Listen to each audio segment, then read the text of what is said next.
ఒకానొక టైంలో స్కూల్‌కెళ్ళాలని ప్రెషరు. ఏమ్మా! ఈరోజు స్కూల్‌కెళ్ళాలి. ఆదివారం అయిపోయింది. సోమవారం వచ్చేసింది. అయ్య బాబోయ్! స్కూల్‌కెళ్ళాలని ప్రెషరు. అదయిపోయిన తర్వాత మా అమ్మ, నాన్న నాకేం కొనట్లా. నీ అమ్మ మా ఫ్రెండ్ గాడు ఉన్నాడు. ఆళ్ళ నాన్నేమో మొన్న ఎక్కడికో జాతరకెళ్ళి ఏదో తెచ్చాడంట. మా నాన్న ఉన్నాడు. అసలు ఏం తేడు. నా చుట్టుపక్కల ఉన్న పిల్లలందరూ మంచి చెప్పులేసుకుంటున్నారు. మంచి బట్టలేసుకుంటున్నారు. కానీ స్కూల్‌లో టూర్‌కి తీసుకెళ్ళమన్న వెంటనే ఆళ్ళ నాన్నోళ్ళు 200, 300 ఇచ్చి టూర్‌కి పంపేవాళ్ళు. నన్ను మాత్రం ఎక్కడికి వద్దంటారు. అసలు నేను ఈళ్ళ ఇంట్లో పుట్టుండకుండా ఉండాల్సింది అనే ప్రెషరు. అదంతా అయిపోయిన తర్వాత కాలేజ్‌కెళ్ళిపోయాం. ఇప్పుడు అసలు పాస్ అవుతాం అవ్వా? అవ్వకపోతే ఏమో చిన్నా చితకా చేసుకోవాల్సి వస్తదేమో. మనమేమో ఎక్కడికన్నా బయటికెళ్ళిపోయి హ్యాపీగా ఉద్యోగం చేసుకొని డబ్బులొచ్చేస్తే హ్యాపీగా ఉండొచ్చు. అసలు ఇదంతా అవుతదా? అవ్వదా? అనే ప్రెషరు. ఈ సిట్యుయేషన్స్‌లో ఉండగా ఒక పిల్ల తగిలి, లేదంటే ఒక పిల్లోడు తగిలి ఆడిని అది ప్రేమించటమో, ఈడిని అది ప్రేమించటమో, ఆడిని ఇది ప్రేమించటమో ఏదో ఒకటి జరిగి ఇది మనకు దక్కుతదా లేదా? ఇది దక్కాలంటే త్వరగా సెటిల్ అవ్వాలి. లేదంటే మా ఇంట్లో ఒప్పుకుంటారో లేదో, ఆడికేమో ఉద్యోగం సద్యోగం లేదు. ఇప్పుడు మా పెళ్ళి ఎలా అవుతది? మేము ఎలా కలిసి బ్రతకాలనే ప్రెషరు. ఇదంతా అయిపోయిన తర్వాత అయ్యో! నేనేమో చాలా జెన్యూన్‌గా ప్రేమించాను. ఏంటి ఇలా అయిపోయింది? టక్కుమని క్షణంలో వదిలేసి ఎళ్ళిపోయాడు అని అమ్మాయి, టక్కుమని క్షణంలో మర్చిపోయిందని అబ్బాయి. ఇదో ప్రెషరు. పోనీ ఇది కూడా ఓవర్‌కమ్ అయిపోయిన తర్వాత ఇంత బతుకు బతికాము. ఎంత కష్టపడినా సరే సక్సెస్ రావట్లేదు. యమ్మ ఇంత చూసేసాము. ఎంత రాత్రి పగలు వర్క్ చేస్తున్నా సరే కనీసం నాకు కావాల్సినవి నేను కొనుక్కోలేకపోతున్నాను అనే ప్రెషరు. పోనీ ఇది కూడా అయిపోయిందా అంటే, ఇప్పుడు క్లైమాక్స్ ఏంటి అంటే, అస్సలు దరిద్రం ఏంటంటే చుట్టూ ఇంతమందున్నారు. నా కోసం జెన్యూన్‌గా నా బాధలు షేర్ చేసుకోవడానికి ఒక్కడు కూడా లేడు అనే ప్రెషరు. ఇలా మనం పుట్టి బుద్ధెరిగినప్పటి నుంచి ఇప్పటిదాకా ఏదో ప్రెషరు, ఏదో ప్రెషరు, ఏదో ప్రెషరు, ప్రెషర్‌లోనే బ్రతికేసావు కదా! అసలు ప్రెషర్ అంటే ఏంటనేది ఫస్ట్ తెలుసుకో. ఇప్పుడు ఉన్న దాదాపుగా 800, 900 కోట్ల మంది సంథింగ్ ఎంతో ప్రపంచం మొత్తం మీద చాలా జనాభా ఉన్నారు కదా! ఆ జనాభా అందట్లో ఆఫ్టర్ ఆల్ నువ్వు, నేను కూడా ఒకళ్ళం అంతే. మనం ఏం స్పెషల్‌గా పుట్టలేదు. మనకి 4 కాళ్ళు, 4 చేతులు లేవు. మనకేమి స్పెషల్ టార్గెట్స్ లేవు. అందరికీ ఉన్నట్టే మనకో బతుకుంది. అందరికీ ఉన్నట్టే మనకే కొన్ని తెలివితేటలున్నాయి. అందరికీ ఉన్నట్టే రాత్రి, పగలు అన్నీ మనకే ఉన్నాయి. కానీ మనం ఏమనుకుంటున్నాం అంటే ప్రపంచంలో ఎవడికి లేని బాధలన్నీ నాకే ఉన్నాయి. ఎవడికి లేని దరిద్రాలన్నీ నాకే ఉన్నాయి. అసలు ఎవ్వడు కూడా నాలాంటి లైఫ్ అనుభవించకూడదు అని నువ్వు అనుకుంటున్నావు. అది నీ తప్పు కేవలం. ఇక్కడ బ్రతకడానికి చేయాల్సింది పోరాటం కాదు. కేవలం బ్రతకడం మాత్రమే. పోరాటం చేసేసి ఇరగదీసేది ఏమి ఉండదు. అంటే ఏంటి? బ్రతకడానికి పోరాటం చెయ్యాలి, పోరాడి బ్రతకాలి అంటారు చూసావా? అయన్నీ నా పర్సనల్, నా వరకు అవన్నీ కూడా ఏదో చిన్న ఫైర్ ఇవ్వడానికి, నిన్నేదో చిన్నగా మోటివేట్ చేయడానికి తప్ప బ్రతకడానికి పోరాటం ఏంటి గురు? కరెక్ట్‌గా మాట్లాడుకుందామా? అసలు నీలో ఆశ అనేది లేకపోతే బ్రతకడానికి పోరాటం ఎందుకు? నువ్వు కారు కొనుక్కోవాలంటే నువ్వు పోరాడాలి. ఇప్పుడు 6 గంటలు పని చేస్తావు అంటే 8 గంటలు పని చేయాలి. లేదు నువ్వు లగ్జరీగా బ్రతకాలనుకుంటే నువ్వు ఇంకా ఎక్కువ సంపాదించాలి. ఇంకా ఎక్కువ సంపాదించాలంటే పోరాడాలి. ఎలా పోరాడాలి? ఆల్రెడీ నలుగురు 4 వ్యాపారాలు పెట్టేసుంటే నువ్వు ఐదో వ్యాపారం పెట్టి ఆ నలుగురిని డామినేట్ చేసి జుట్టు పీకేసుకుని కళ్ళ కింద గుంటలు పడిపోయి నిద్ర లేకుండా కష్టపడితే నువ్వు అనుకున్న లగ్జరీ లైఫ్ వస్తుంది. దానికోసం నువ్వు పోరాడితే పోరాడదు, నీ పర్సనల్ ఇష్యూ. కానీ కేవలం బ్రతకడానికి, కేవలం బ్రతికుండడానికి మాత్రం ఏమీ పోరాటం చేయక్కర్లా. ఎంత వరస్ట్ సిచ్యువేషన్లో ఉన్నా సరే ఒక పూట అయితే తినగలుగుతావు కదా! ఎన్ని దరిద్రాల్లో ఉన్నా సరే కనీసం ఎవడో ఒకడైతే నీ పక్కన కూర్చొని మాట్లాడడానికి ఉంటాడు కదా!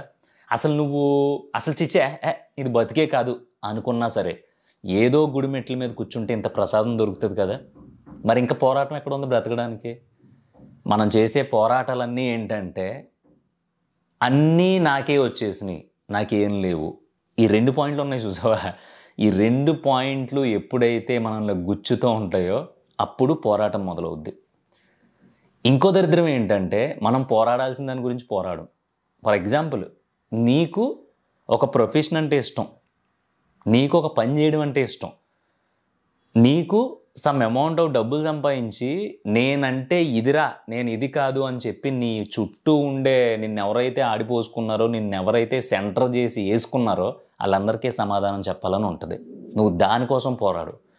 ఎంతసేపు ఆడదన్నాడు, అదిగో నేను ఎంత చేసినా ఇది అవ్వట్లేదు, అది అవ్వట్లేదు అంటే నువ్వు ఎంత చేసినా అది అవ్వాల్సిన టైంలోనే అవుద్ది. అందుకని ఈరోజు నువ్వు 12 గంటలు కష్టపడిపోయావు, నీ రోజు జరగదు.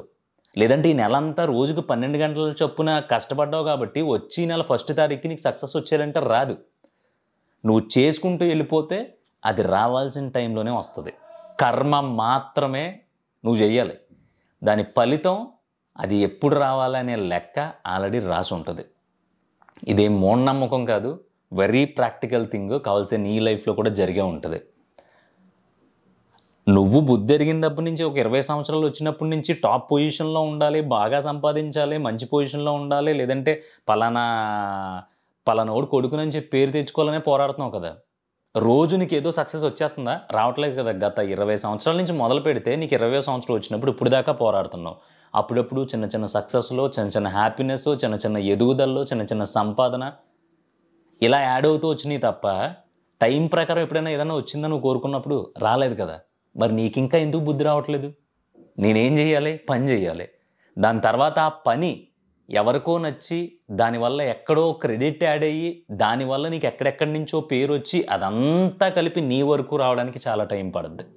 ఆ టైం నీ చేతుల్లోని నా చేతుల్లోని ఉండదు.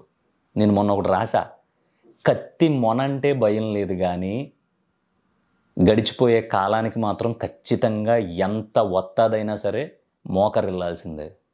అంటే కత్తి ఉంటుంది చూసావా, అది ఇచ్చుకుని నిన్ను పొడి చేస్తా అన్నప్పుడు కూడా మేబీ మనం భయపడమేమో.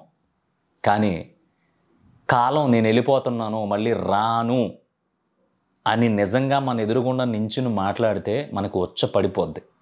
ఆ కాలానికి నోరు లేదు కాబట్టి, దాని విలువ మనకు తెలియట్లేదు కాబట్టి మనం అనవసరమైన వాటి కోసం అక్కడే కూర్చుని డిప్రెషను, ప్రెషరు అని తొక్కలో నామకరణాలు చేసుకుని అట్ల మధ్యలో అలా కూర్చుని ఉండిపోతున్నాం. ఇప్పుడు ఈ క్షణం నీకేమొచ్చింది? సరే, అబ్బాయి అయి ఉంటే కనుక ఎవరితో నిన్ను మోసం చేసింది, అబ్బా సిన్సియర్గా యాక్ట్ చేసింది, వేరే వాడితో తిరిగింది, వెళ్ళిపోయింది, ఇంకొకరిని పెళ్లి చేసుకుంది, 2 పిల్లల్ని కంది, హ్యాపీగా దాని సంసారం అది చేసుకుంటుంది. మరి నువ్వేం చేస్తున్నావు? గడ్డానికి ఉన్న 4 ఏకలు అయినా సరే ఆ 4 ఏకలని కట్ చేసుకోకుండా దాని ఫ్రెండ్స్ ఎవరో నిన్ను చూసి నీ కోసం ఆడు బిచ్చగాడిలో హీరో ఉంటాడు కదా అలా అయిపోయాడే, లేదంటే RX100లో హీరో ఉంటాడు కదా అలా అయిపోయాడే అని దాని దగ్గర చెప్తే, అలా చెప్పాడని నీకు తెలిసిన తర్వాత నువ్వు ఇంకా ఉద్రేకానికి ఇదైపోయి ప్రేమదేశం సినిమాలలో నువ్వు రోడ్లు ఎట్టుకుని తిరిగేసి నా జీవితం నాశనం అయిపోయింది, ఎంత ప్రేమించాను రా దాన్ని అంటే, ప్రేమించావు నువ్వు ఆ గొప్ప స్టేజ్లోనే ఉన్నావు ఇప్పటికి. కాకపోతే దానికి అది ఎలిజిబిలిటీ కాదు కాబట్టి దానికి నచ్చినట్టు 4-5 మలుపులు తిరిగి 6వ మలుపులో ఎవడో ఎదో తగిలితే అని పెళ్లి చేసుకుని పోయింది. అంతే కదా.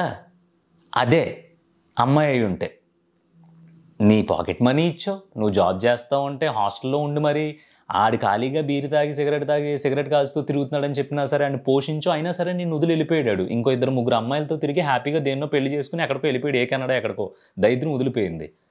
ఆ మాత్రం దానికి నేను చాలా సిన్సియర్గా ప్రేమించాను, అసలు ఆడిని మర్చిపోవట్లేదు, ఇప్పుడు పెళ్లి చేసుకున్నా నా మొగుడు పక్కన పడుకున్నా సరే ఆడే గుర్తొస్తున్నాడు అంటే అది ఎంత దరిద్రం.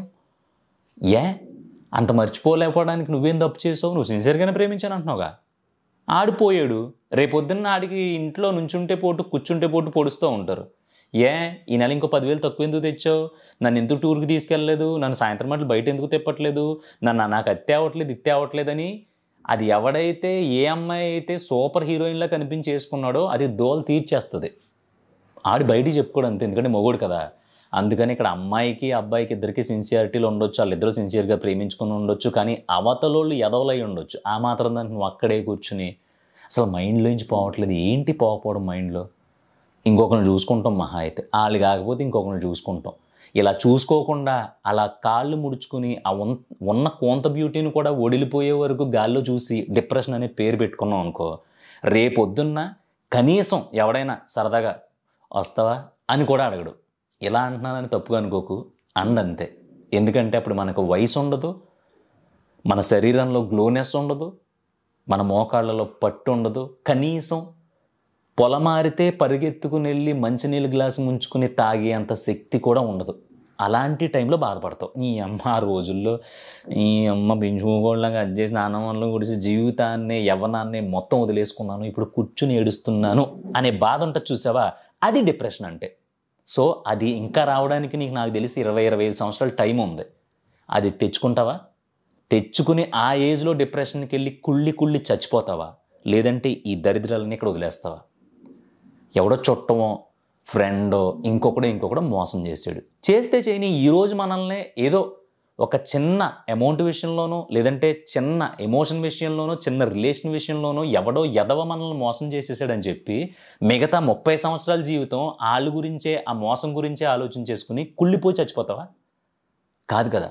ఇవన్నీ డిప్రెషన్ అని నువ్వు పెట్టుకున్న ఒక కొటేషన్ మాత్రమే. అది డిప్రెషన్ కాదు, నీ వీక్నెస్. చెప్తున్నాను కదా, కోట్ల మంది జనాభాలో ఆఫ్టర్ ఆల్ నాలాంటి నీలాంటి మనిద్దరం ఏకతో సమానం. ఎవడు ఎప్పుడు పోతున్నాడో తెలియట్లా. టక్మని గుండెకపోతుంది చచ్చిపోతున్నారు. పోయిన తర్వాత 11 రోజు బూర్లు గార్లు తినేసి అన్నీ మర్చిపోతున్నారు. ఇలాంటి స్పీడ్గా ఉన్న సొసైటీలో నువ్వు ఇంకా మూలన కూర్చుని ఎమోషనల్గా ఆలోచిస్తున్నావు చూసావా? నీకు ఇంకా బుర్ర ఎదగలేదు అంతే. ఈ విషయం నీకు చెప్పడానికి కాదు, తిట్టడానికి చేస్తున్న ఈ వీడియో. గుర్తుపెట్టుకో. ఇంకా నువ్వు 20-25 సంవత్సరాల తర్వాత డిప్రెషన్లోకి వెళ్ళి చచ్చిపోకూడదు అంటే ఇప్పుడు హ్యాపీగా ఉండు.